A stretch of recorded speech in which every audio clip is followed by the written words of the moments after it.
Quando poi io posso immaginare come Anthony è arrivato a intervistare Ciccio Gelli, ma la curiosità su Ciccio Gelli non ti è venuta su Poglina e su Gladio? Sicuramente direi di no. Me ne aveva già detto Cossiga. E poi voglio dire,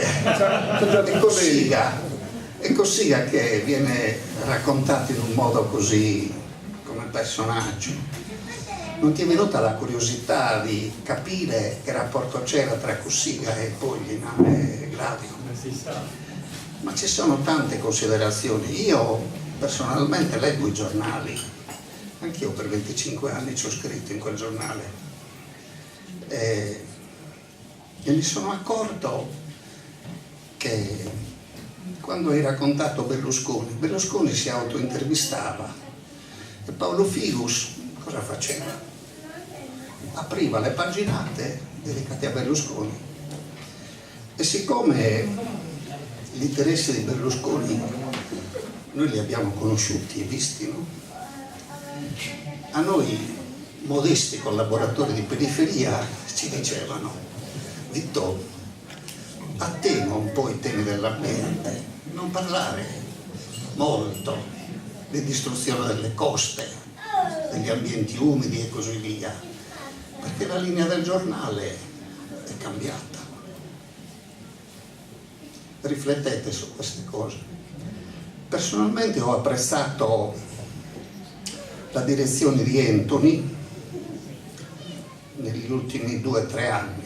Mi ha meravigliato il fatto che abbia abbandonato il giornale, perché apprezzavo le inchieste sull'eolico, apprezzavo le inchieste sull'ambiente e apprezzavo quella bella pagina in lingua sarda.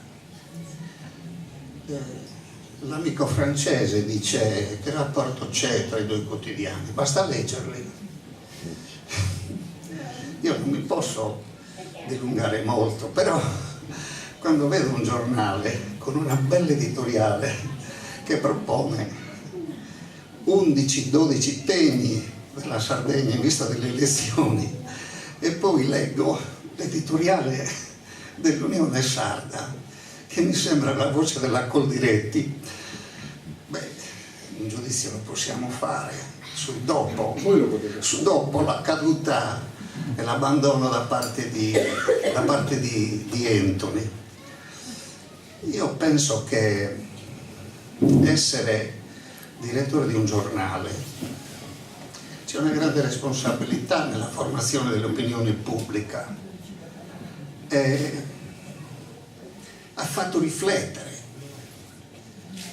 il fatto che Anthony si sia dimesso, e non ho condiviso quelle 4 righe sue che dice: è arrivato il tempo di lasciare, perché c'è un tempo per il giornale e non c'è un tempo per altro.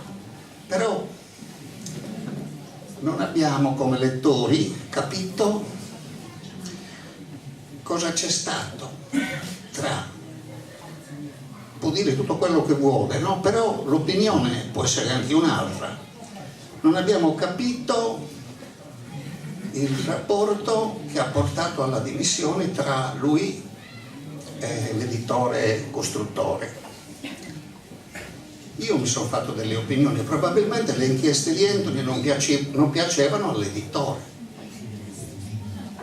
Può darsi che ci sia stato altro. Ecco, essendo un giornalista di grande spessore, di esperienza e di formazione, come è stato lui, avremmo preferito un editoriale di saluto ai lettori, perché tu sai, passa un direttore, ne entra un altro, l'editore che esce, il direttore che esce dà i saluti, il direttore che entra porta i saluti. 2 direttori ci sono stati che non hanno operato in questo modo. Uno è quando è stato sostituito Batisio Bandino come direttore, poi Anthony. 2 editoriale l'avremmo atteso, letto con molta attenzione per capire il perché un giornale importante come l'Unione rinuncia a un direttore come te. Grazie e scusate se sono apparso provocatore.